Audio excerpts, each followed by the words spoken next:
करना इस वक्त किसी भी ताकतवर हल्के के लिए नामुमकिन हो चुका है। 2 साल के अंदर क्या कुछ हो सकता है, इस वक्त अंदर खाते क्या कुछ चल रहा है, इस हवाले से बड़े अलार्मिंग और होशरुबा इंकशाफात हैं। इसके साथ ही साथ लाहौर और इस्लामाबाद के जजेस के हंगामी इजलास, जजेस का जो 6 खत वाला मामला था वो बहुत पीछे रह गया है, अब बात उससे बहुत आगे बढ़ गई है। इसके साथ ही साथ सिर्फ ये 2 हाईकोर्ट्स नहीं, पेशावर हाईकोर्ट से भी बड़ी अनहोनी हुई है, उसके बाद कुछ दौड़ें भी लगी हैं। लेकिन जो सबसे बड़ी डेवलपमेंट है वो है एक और खत की, ये भी हमारी आज की इस वीडियो के एजेंडे पर है। और ये जो खत है ये बड़ा खतरनाक है। इस खत के बाद एजेंसियां मुश्किल में हैं, क्योंकि डायरेक्टली एक्यूज किया गया है एजेंसियों को। ये सारी की सारी चीजें मैं आपके सामने रखूंगा। अगर अभी तक आपने इस वीडियो को लाइक नहीं किया, लाइक जरूर कर लें। कुछ लोग हमारे चैनल्स को लगातार रिपोर्ट करते हैं ताकि हमारी आवाज ज्यादा लोगों तक ना पहुंच सके। इस असर को जाहिर करने में आपके लाइक्स और कमेंट्स एक इंतहाई अहम किरदार अदा करते हैं। नाज़रीन किराम, कुछ चीजें मैं आपके सामने रख दूं। सबसे पहले आपको पता है कि पाकिस्तान तहरीक-ए-इंसाफ इस वक्त मुकम्मल तौर पर पीटीआई जो है वो एक जारहाना मूड में है। इमरान खान साहब ने मुक्तदरा को एक मैसेज दे दिया है, कश्तियां जला दी हैं, आग के दरिया में कूद चुके हैं। पॉइंट ऑफ नो रिटर्न से इमरान खान साहब और एस्टैब्लिशमेंट बहुत आगे, कोसों आगे आ चुके हैं। यानी अब पॉइंट ऑफ नो रिटर्न जो होता है ना, उस पर ही आप आ जाएं तो बड़ा होता है, लेकिन अब पॉइंट ऑफ नो रिटर्न से इतना आगे आ चुके हैं कि अब पॉइंट ऑफ नो रिटर्न तक आना भी ऑलमोस्ट नामुमकिन नजर आ रहा है। इस सब के अंदर पीटीआई पब्लिक की पावर के ऊपर रिलाई कर रही है। मुक्तदरा जो है वो एक पाकिस्तान के डीप रूटेड जो उनकी एक सिस्टम के अंदर आप कह लें कि पेनिट्रेशन है, और वो जो एक पावर एंजॉय करते हैं उसके ऊपर रिलाई कर रहे हैं। बहुत से लोग कह रहे हैं कि अब इमरान खान साहब को इन बयानात के बाद लग समझ जाएगी और लग पता जाएगा, और अब जेल की भी समझ आएगी, यानी मुश्किलात बढ़ाई जाएंगी, और वो जो रिहाई एक्सपेक्ट कर रहे थे हम, उसे भी अब ब्रेक लग सकती है। और जाहिर बात है अदालतें आपको पता है कि किस तरह से, किसके कहने पे, कैसे, क्यों कर ऑपरेट करती हैं। अब एक तो पाकिस्तान तहरीक-ए-इंसाफ के लिए धचका है पेशावर हाईकोर्ट से। मखसूस नशिस्तों पर मुंतखब मेंबरान का नोटिफिकेशन मिलने के बाद सेक्रेटरी पख्तूनख्वा असम्बली की जिम्मेदारी थी कि इजलास तलबी से मुतल्लिक वजीर आला को आगाह करते, लेकिन सेक्रेटरी ने जिम्मेदारी पूरी ना करके आइन की खिलाफ वर्जी की। ये पेशावर हाई कोर्ट ने मखसूस नशिस्तों पर मेंबरान से हल्फ ना लेने के खिलाफ केस का फैसला सुनाया है। मामला क्या है? खैबर पख्तूनख्वा के अंदर तो एक ऐसी अनहोनी हुई क्योंकि पीटीआई ने वहां पर मेजॉरिटी सीट जीती। जिस ऑपोजिशन ने 19 सीटें जीती हैं वो भी मुतनाज़ा, उन्हें 30 मखसूस नशिस्तें दे दी। अब इन 30 मखसूस नशिस्तों की बेस पे 2 सेनेटर्स ये बना जाएंगे। नंबर गेम ऐसे है तो केपी के अंदर क्या हो रहा है जी, वो असम्बली में इनसे हल्फ ही नहीं ले रहे। ऐसे है तो फिर ऐसे ही सही, लेकिन वहीं दूसरी जानिब सिस्टम भी तो बैठा है। सिस्टम ने क्या किया कि वजीर आजम का इंतखाब बगैर मखसूस नशिस्तों के हो गया, सदर ममलिकत का इंतखाब बगैर मखसूस नशिस्तों के हो गया, चेयरमैन सेनेटर्स की तादाद पूरी होने के बगैर हो गया। लेकिन जी केपी के अंदर हमने सेनेट के इंतखाबात तब तक नहीं होने देने जब तक ऑपोजिशन को मखसूस नशिस्तें ना मिले। अब इस सब के अंदर धचका लगा है बेसिकली केपी गवर्नमेंट को पेशावर हाई कोर्ट से। और बेसिकली ये पेशावर हाई कोर्ट ने इसके अंदर जो फैसला सुनाया वो ये है कि आर्टिकल 105 के तहत 14 दिन के अंदर पख्तूनख्वा असम्बली का इजलास तलब किया जाए। वजीर आला इजलास तलब करने के लिए इकदाम उठाएं, जबकि स्पीकर सेनेट इंतखाबात से कबल मखसूस नशिस्तों पर मुंतखब मेंबरान से हल्फ लें। अब ये बात जो है ये पीटीआई के लिए और इस गवर्नमेंट के लिए भी बड़ी अलार्मिंग है। इसके बाद रात के हमारे पास ये खबर भी आई कि वजीर आला खैबर पख्तूनख्वा अली अमीन गंडापुर और स्पीकर पख्तूनख्वा असम्बली बाबर सवाती की मुलाकात हुई। पेशावर हाई कोर्ट फैसले के बाद की सूरत हाल के ऊपर तफसीली तबादला ख्याल हुआ, और अब वो इसकी रोशनी में कुछ कदम उठाएंगे। देखते हैं कि किस तरफ को जाते हैं, इस डिसीजन को सुप्रीम कोर्ट तक लेके जाते हैं या फिर इस मामले को यहीं पे सेटल करते हैं। ये सारी चीजें तो मैं आपके सामने रखूंगा और ये आने वाला वक्त भी बताएगा।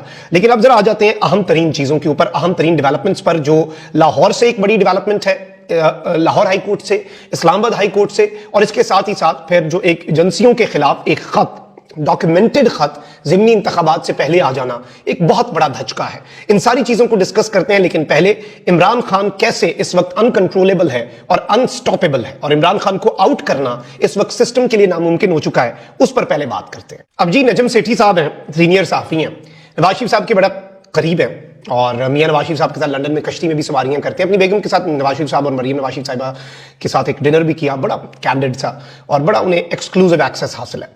अब नजम सेठी साहब ने कहा है कि मुल्क में कोई मुआशी इस्तेहकाम नहीं आ रहा और नून लीग बची कुची सियासत भी खत्म हो रही है। नून लीग की, नून लीग मरकज में बुरी तरह पिटने वाली है, लेकिन उनकी कोशिश होगी कि मरीम नवाज को पंजाब में बचाया जाए। नवाज शरीफ और शहबाज शरीफ अब इसके बाद दोबारा वजीर आजम कभी नहीं बन सकेंगे, यानी नवाज शरीफ साहब भी ये कह रहे हैं और शहबाज शरीफ भी। और मरकज में चूंकि ऑब्वियसली लिबास ग्रुप से ताल्लुक रखते हैं नजम सेठी साहब, उस स्कूल ऑफ थॉट से, तो वो तो यही कहेंगे कि मरकज में नून लीग पिटेगी। ऑल्दो पंजाब में भी टिकटॉक के अलावा तो एंड पे कुछ नहीं बचना।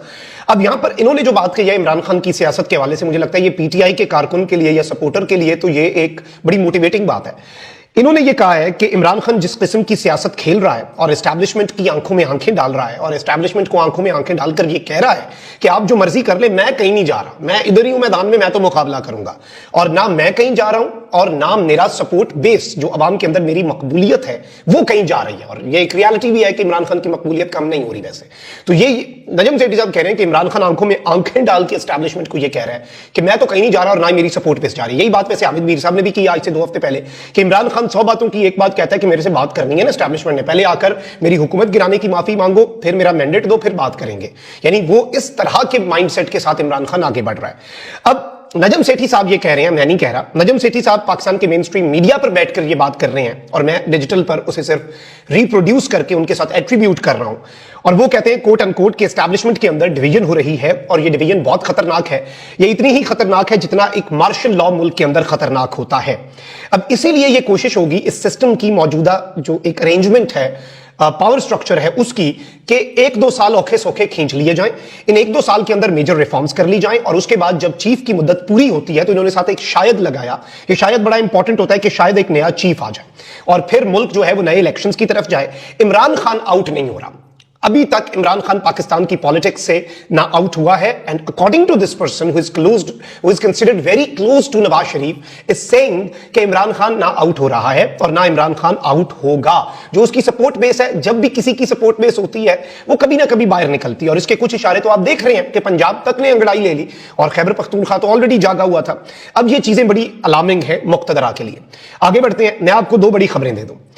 एक तो बड़ी डेवलपमेंट ये हुई है कि इस्लामाबाद हाईकोर्ट के 6 जजेस के खत के मामले में एक पेशरफ सामने आई है। जराये के मुताबिक इस्लामाबाद हाईकोर्ट ने, वही आमिर फारूक साहब जो पहले एक्शन नहीं ले रहे थे, साल से ये 6 जज खत लिख रहे थे, अब उन्हीं आमिर फारूक साहब की इस्लामाबाद हाईकोर्ट ने सुप्रीम कोर्ट की हिदायत पर हाईकोर्ट के तमाम जजेस से तजावीज मांग ली। यानी 8 जजेस अब तजावीज देंगे, जिनमें से 6 ऑलरेडी खत लिख चुके हैं। जराये का कहना है कि चीफ जस्टिस इस्लामाबाद हाईकोर्ट के ऑफिस की जानिब से तमाम जजेस से पीर तक तजावीज तलब कर ली गई है। जराये के मुताबिक डिस्ट्रिक्ट एंड सेशन जज ईस्ट और वेस्ट इस्लामाबाद से भी तजावीज मांगी गई है। जराये का कहना है कि जजेस को सुप्रीम कोर्ट के हुक्मनामे की कॉपी भी भिजवाई गई है। जजेस की तजावीज के बाद फुल कोर्ट बुलाने से मुतल्लिक फैसला होगा, यानी इस्लामाबाद हाईकोर्ट की एक फुल कोर्ट बैठेगी। और याद रहे कि 26 मार्च को इस्लामाबाद हाईकोर्ट के 6 जजेस ने सुप्रीम जुडिशियल काउंसिल को खत लिखा था, जिसमें अदलिया में खुफिया इदारों की मुदाखलत का इल्जाम आयद किया गया था। इस मामले पर पहले वजीर आजम ने चीफ जस्टिस से मुलाकात की, फिर एक कमीशन बना, वो कमीशन खुडे लाइन लग गया और इस मामले के ऊपर फिर एक अज खुद नोटिस केस की समाअत हुई और फिर नोटिस जारी हुए। अब एक जानिब तो इस्लामाबाद का ये इजलास, तो वहीं दूसरी जानिब अदलिया में एग्जीक्यूटिव की मुदाखलत रोकी कैसे जाए। एग्जीक्यूटिव में ही सारे इदारे आते हैं, सारी एजेंसीज आती हैं। अदलिया की आजादी को कैसे महफूज बनाया जा सकता है, अदलिया की आजादी को कमजोर करने वाले अनासर से कैसे निपटा जाए। Chief justice Lahore high court justice Malik Shahzad Ahmed Khan ने 22 अप्रैल को फुल कोर्ट इजलास बुला लिया है। यानी मंडे तक इस्लामाबाद हाई कोर्ट के जजेस तजावीज देंगे, उसके बाद फुल कोर्ट का फैसला होगा और 22 April on Monday Lahore high court की फुल कोर्ट भी बुला ली गई है। यह एक बहुत बड़ी डेवलपमेंट है। अब बाकी हाई कोर्ट्स भी इसी तर्ज के ऊपर काम करेंगी। अब यहां पर एक बहुत बड़ी डेवलपमेंट यह भी हुई है कि जी डिस्ट्रिक्ट रिटर्निंग ऑफिसर को जो बाजौड़, उन्हें एडिशनल डिप्टी कमिश्नर जो है उन्हें बेसिकली एक खत लिखा गया है और ये बेसिकली एडीसी जो है एडिशनल डिप्टी कमिश्नर ने लिखा है डिस्ट्रिक्ट रिटर्निंग ऑफिसर बाजौड़ को। अब ये खैबर पख्तूनख्वा में एरिया आता है। इसमें स्पेशल रिपोर्ट है ये, attack on staff and interference in official work.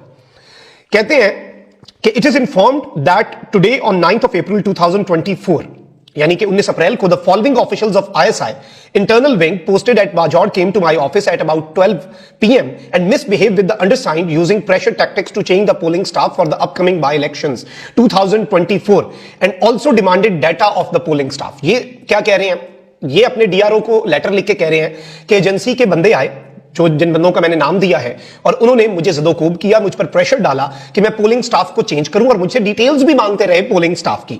एक इन्होंने कहा है कि जी अहमद हैं जो इनका कवर नेम था, फिर इन्होंने शेर जमान, ये भी एक कवर नेम है, जीशान और अब्दुल्ला, ये 4 लोग हैं और ये कवर नेम होते हैं, यानी ओरिजिनल नेम डिफरेंट होते हैं। इन्होंने एक इनमें से शख्स का कवर नेम और उसका CNIC नंबर भी दिया। इस सब के अंदर इन्होंने कहा कि जी मैंने इन्हें इनकार कर दिया और कहा कि मेरा दफ्तर छोड़ें, और मैं आपके दफ्तर में आया DRO साहब के, और मैंने वर्बली आपको इन्फॉर्म किया इस इस इंसिडेंट के बारे में। और जैसे ही जुमे की नमाज के लिए टाइम हो रहा था और मैं जब घर पहुंचा लंच के, और उसके बाद इन्होंने ये बताया कि मुझे घर पे ये पता चला 2:05 पर कॉल आई कि जो स्टाफ है एजेंसी का वो मेरे ऑफिस आया और उन्होंने जो डीईओ हैं जो कि इलेक्शन कमीशन के मुताबिक जो डिस्ट्रिक्ट इलेक्शन ऑफिसर हैं बेसिकली डीईओ, उन्हें ज़दोकोब किया है, उन्हें मारा है और उनके ऊपर बंदूक जो है वो भी तान ली गई है। अब इस सब के अंदर इन्होंने कुछ और बातें भी कही हैं और इसमें जाहिर बात है देखना ये होगा कि क्या एक्शन लिया जाता है। लेकिन ये खत एक बहुत बड़ी एक्यूजेशन है कि बाई इलेक्शंस जो ज़िमनी इंतखाबात हो रहे हैं उनके अंदर बाजवड़ में ये अगर वाकया पेश आया, मैं समझता हूं इसकी शफाफ इंक्वायरी होनी चाहिए और अली अमीन गंडापुर साहब का भी एक बहुत बड़ा इम्तिहान होगा कि वाकई पर सख्त एक्शन लिया जाए। और ऑब्वियसली सबको अपना अपना काम करना चाहिए आइन के मुताबिक, जो भी उस कॉन्स्टिट्यूशनल मैंडेट से और फ्रेमवर्क से बाहर निकल के अगर कुछ कर रहा है तो वो गलत है। एज अ जर्नलिस्ट मैं भी अपने कॉन्स्टिट्यूशनल जो मुझे राइट्स हैं उन्हें एक्सरसाइज करने के साथ मैं कुछ और काम करना शुरू हो जाऊं जो जिसकी मुझे इजाजत नहीं है तो बिगाड़ ही पैदा होगा, कभी भी सुधार नहीं। तो अब इस सारी की सारी सूरत हाल के ऊपर ये जो खत वाला मामला है ये अब बहुत ज्यादा पीछा करने जा रहा है, मैं आपको ये भी बता दूं। और ये सबसे बड़ी स्टोरी है, इससे बड़ी स्टोरी हो नहीं सकती। और मैं आपको यह बता दूं कि इमरान खान साहब के ऑफिशियल ट्विटर हैंडल से भी ये जो खत है ये शेयर कर दिया गया है और इसमें बताया गया है कि जो अननोन हैं, जो कि अब अननोन नहीं रहे, जिन्हें सब जानते हैं, उन्होंने जो कुछ किया है NA 8 के इलेक्शन